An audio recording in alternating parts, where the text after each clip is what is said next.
ఎంపురాన్ చిత్రంలోని ఒక సన్నివేశం ఇప్పుడు వివాదాస్పదంగా మారింది.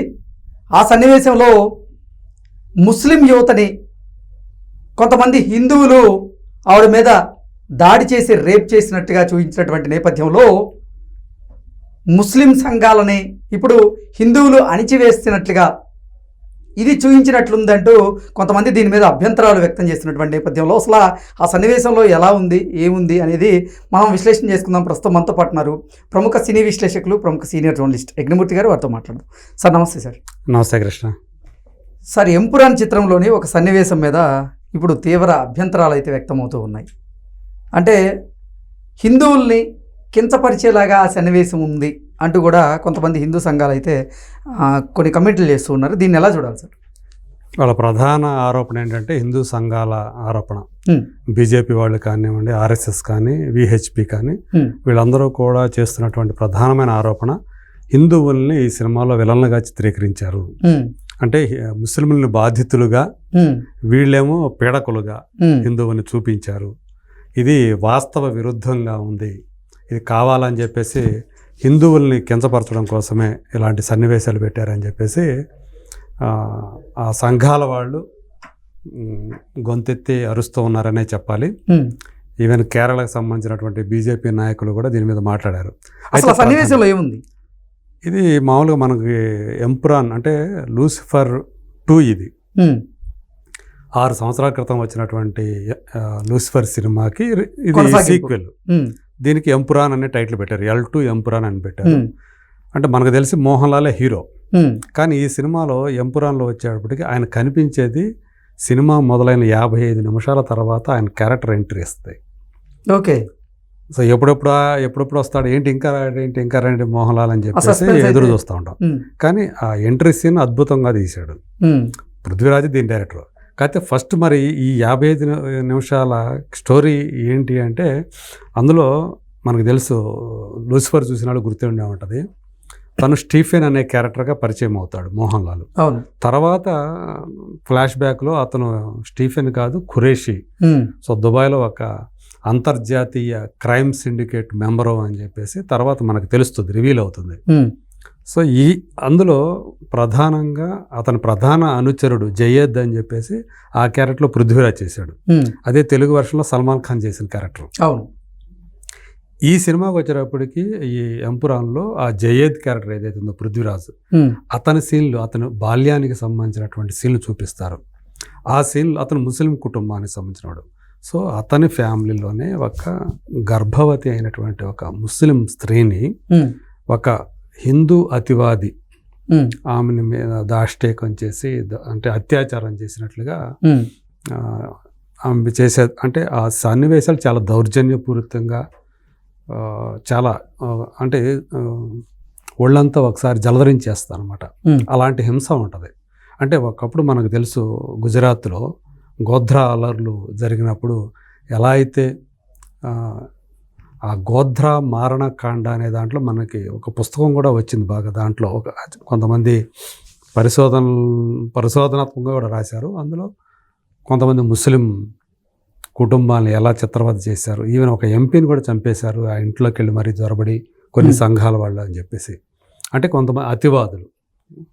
సో ఆ ఇన్స్పిరేషన్ తోటే చూస్తే ఆ ఇన్స్పిరేషన్తో ఈ సన్నివేశాన్ని చిత్రీకరించినట్లుగా మనకి కనిపించింది అని చెప్పేసి కొంతమంది అంటూ ఉన్నారు. అయితే కావాలనే వీళ్ళు ఇలాంటి సన్నివేశాన్ని చూపించారు అనేది హిందూ సంఘాల వల్ల ఆందోళన. అంటే హిందువుల్ని కించపరిచేలాగే ఈ సన్నివేశాన్ని కావాలని తెరకెక్కించారనేటువంటి అభిప్రాయం వారిది. అదే అభిప్రాయం వ్యక్తం చేస్తున్నారు. ఇక్కడ ఏమంటున్నారు అంటే దీని మీద వాళ్ళు గొడవ చేశారు, దీని మీద వివరణ ఇవ్వాలి అని చెప్పేసి. ఈ సినిమాకి రచయిత మురళీ గోపి అనే అతను, మీరు ప్రేక్షకులు మీరు ఎలా అర్థం చేసుకుంటే అలా అర్థం చేసుకోండి, నేను చెప్పేది ఏమి లేదని చెప్పేసి ఆయన చెప్పేశాడు. మోహన్ లాల్ కానీ డైరెక్టర్ పృథ్వీరాజ్ కానీ దాని గురించి వాళ్ళు ఏమీ స్పందించలేదు. అయితే కేరళకు సంబంధించినటువంటి అధికార పార్టీ వాళ్ళు కానీ, సిపిఎం కానీ, కేరళ కాంగ్రెస్ పార్టీ వాళ్ళు కానీ సమర్థిస్తున్నారు ఆయన చేసినటువంటి తీసిన సన్నివేశాలు కానీ ఇవన్నీ కూడా. సో అక్కడ ఆ కుటుంబానికి జరిగినటువంటి ఆ అన్యాయాలు ఏంటి అప్పుడు ఆ టైంలో అనేది అందులో చూపించారు. అందులో తప్పేముంది. మరి కేరళ స్టోరీలో మీరు చూపించింది ఒక సైడే చూపించారు కదా, కాశ్మీర్ ఫైల్స్లో మీరు చూపించింది ఒక సైడే చూపించారు కదా, అట్లాగే ఇది కూడా ఒక వర్షన్. ఇది లేదని ఎలా చెప్తారు మీరు, అలాంటి జరగదని చెప్తారు మీరు, అది కూడా మతం మీద తీసినయే కదా, ఇది కూడా ఒక మతానికి సంబంధించి తీశారు, ఇలా కూడా జరిగినాయి కదా, దానికి మన కళ్ళ ముందే ఉదాహరణలు ఉన్నాయి కదా అని చెప్పేసి వాళ్ళు వాళ్ళ వాదనల్ని వినిపిస్తూ ఉన్నారు. అట్లా ఇప్పుడు ఇది ఒక వివాదానికి, మతపరమైనటువంటి వివాదానికి ఎంపురాన్ సినిమా కేంద్ర బిందువుగా మారిందని చెప్పాలి.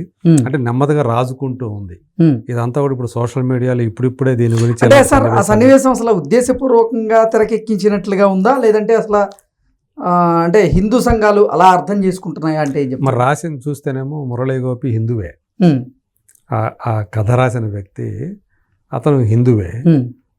కాకపోతే మన గతంలో చరిత్రలో అలాంటి సంఘటనలు ఉన్నాయి. ఇక్కడ కొంతమంది అలా ప్రేరేపితులైన వాళ్ళు ఎవరి చేతనో, అంటే మతపరమైనటువంటి ఉద్రేకాలకి భావోద్వేగాలకి గురైన వాళ్ళు ఇలాంటి పనులకు పాల్పడ్డారు ఆ టైంలో అనేది చూపించడం అతని ఉద్దేశం. అంటే అక్కడ మంచివాళ్ళు ముస్లింలు కానీ హిందువులు కానీ ఏ మతం వాళ్ళైనా సరే మంచి చెడు రెండూ ఉంటాయి. ఎగ్జాక్ట్లీ. సో ఈ మతపరమైనటువంటి ఉద్రిక్తతలు ఏమైనా అల్లర్లు చెరలరేగినప్పుడు ఏం జరుగుతుంది అనేది చూపించే క్రమంలో సన్నివేశాలు పెట్టినట్టుగా మనం అర్థం చేసుకోవాలి. అక్కడ అది కావాలని రెచ్చగొట్టడం కోసం చేశారా లేదా, ఆ ఇంట్రెస్ట్ ఉందా లేదా అనేది వాళ్ళకే తెలియాలి, అది కావాలని పెట్టారని. అంటే ఈ మధ్యకాలం మనం చూస్తే ఒక రకంగా చెప్పాలంటే ఏకపక్షంగా ఉంటున్నాయి.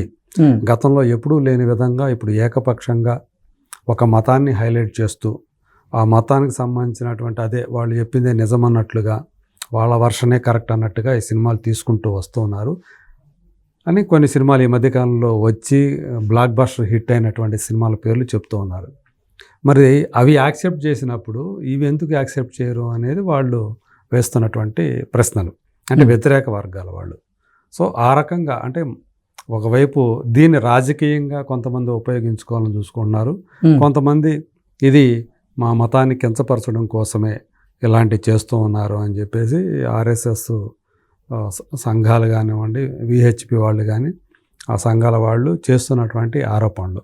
సో దీన్ని అసలు బ్యాన్ చేయాలి లేదా ఆ సన్నివేశాలు తీసేయాలన్నారు. ఆ సన్నివేశాలు తీసేస్తే మొదట ఆ సినిమా అంతా ఒక అరగంట అంతా కట్ చేసేయాల్సింది. అప్పుడు అంటే ఆ సన్నివేశాన్ని బేస్ చేసుకుని అర్ధగంట సినిమా అయితే ఉంది. ఎందుకంటే అతని క్యారెక్టర్ ఎలా వచ్చింది ఏంటి, ఆ పెయిన్ ఏంటి, ఆ క్యారెక్టర్ యొక్క పెయిన్ ఏంటి అనేది మొదట్లో చూపించాడు. ఓకే. అయితే మనకు కావాల్సింది ఏంటంటే మనం ఎదురు చూసేది మోహన్ లాల్ కోసం కాబట్టి ఎప్పుడు వస్తాడా కొంచెం అది డ్రాగ్ అయినట్టుగా మనకు అనిపిస్తూ ఉంది. దాన్ని ట్రిమ్ చేయొచ్చు కావాలంటే కథ, ఆ హింసని మరీ అంతగా గ్లోరిఫై చేయాల్సిన పని లేదు అనేటువంటి ఇది కూడా విమర్శ కూడా ఈ సినిమా మీద ఉంది. కావాలని గ్లోరిఫై చేశారు, అంత సాగదీయాల్సిన పని లేదు, దాన్ని సింపుల్గానే చూపించవచ్చు. అంటే వీళ్ళు ఏంటంటే ఆ ఇంపాక్ట్ కోసం చూపించామనేది వీళ్ళ వర్షనం. అలా దానివల్ల కూడా ఒకవేళ ఈ రకమైనటువంటి కాంట్రవర్సీ ఒక రకంగా చెప్పాలంటే ఆ సినిమా బాక్స్ ఆఫీసు కలెక్షన్ మీద ప్రభావితం చూపుతుందని చెప్పాలి. ఎందుకంటే యాక్చువల్గా దీనికి మిక్స్డ్ స్పందన లభించింది, రెస్పాన్స్ వచ్చింది. కాకపోతే మొదటి రోజు చూసుకుంటే కేరళలో అంటే మలయాళ సినిమా చరిత్రలో అత్యధిక వసూళ్లు ఓపెనింగ్ సాధించిన సినిమాగా ఒక రికార్డు సృష్టించింది. 2 రోజుల్లోనే ప్రపంచవ్యాప్తంగా తెలుగు వర్షన్ అన్ని వర్షన్లు కలుపుకొని 100 కోట్ల గ్రాస్ సాధించిన సినిమా కూడా, అంటే అత్యంత వేగంగా కేవలం 2 రోజుల్లోనే 100 కోట్ల గ్రాస్ సాధించిన సినిమాగా కూడా ఇది ఇప్పుడు చరిత్ర పుటల్లో నిలిచిందని చెప్పాలి. ఓకే. సో అట్లా ఒక రకంగా చెప్పాలంటే మనకు తెలుసు ఒక కాంట్రవర్సీ అయిందంటే ఇంకా ఆ సినిమాకి ఉపయోగపడుతుందే కానీ ఎగ్జాక్ట్లీ జనాలు ఏముందో చూడటానికి మరీ వెళ్తారు. సో ఈ కాంట్రవర్సీ ఇప్పుడు ఆ సినిమా కలెక్షన్లు పెంచేలాగా ఉందంటారు. అదే ఒక రకంగా చెప్పండి, వాళ్ళు పెంచుతున్నారనే చెప్పాలి. ఆ కాంట్రవర్సీ చేసేవాళ్ళు మీరు చావలో చూపించింది వాళ్ళ మొత్తం చూపించలేదు, దానికి మతం రంగు పులిమేయారు కదా.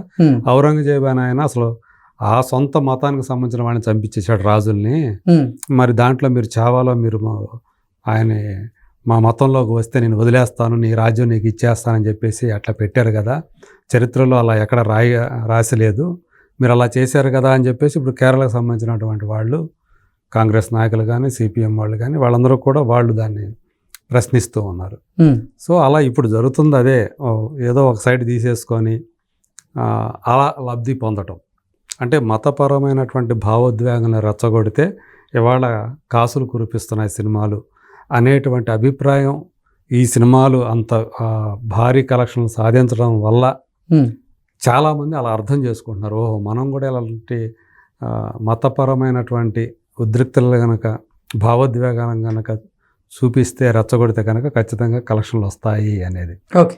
సో అట్లా చావా నిజంగా ఆ స్థాయి హిట్ అయిందంటే క్లైమాక్స్లో ఔరంగజేబుకి అలాగే చావాకి అంటే సంభాజీ మహారాజుకి మధ్య ఏదైతే ఉందో ఆ సంభాషణలు అవి సినిమా రేంజ్ని పెంచాయనే చెప్పాలి. ఓకే. సో ఇప్పుడు అట్లాగే ఎంపురాన్లో కూడా అలాంటి, అంటే వాళ్ళు ఈ మత సంఘాలు కనుక పట్టించుకోకపోతే ఈ సినిమాలు ఏముంది ఏంటి అనేటువంటి ఆసక్తి ఆ సినిమా మీద ఇంట్రెస్ట్ లేని వాళ్ళకి కలిగేది కాదు, ఇప్పుడు కలుగుతూ ఉంది. ఓకే. సో చూద్దాం అసలు ఏముందో చూద్దాము అని చెప్పేసి వెళ్ళే వాళ్ళు కూడా ఉన్నారు. తెలుగు వెర్షన్ కూడా చెప్పుకోదగ్గ రీతిలో కలెక్షన్స్ వస్తున్నాయని చెప్పేసి చెప్తూ ఉన్నారు. ఓకే. సో అల్టిమేట్గా ఈ కాంట్రవర్సీ అనేది సినిమాకు బాక్స్ ఆఫీస్ పరంగా దానికే ప్రయోజనం చేకూర్చేటట్లు ఉంది. Okay sir, thank you so much. Thank you.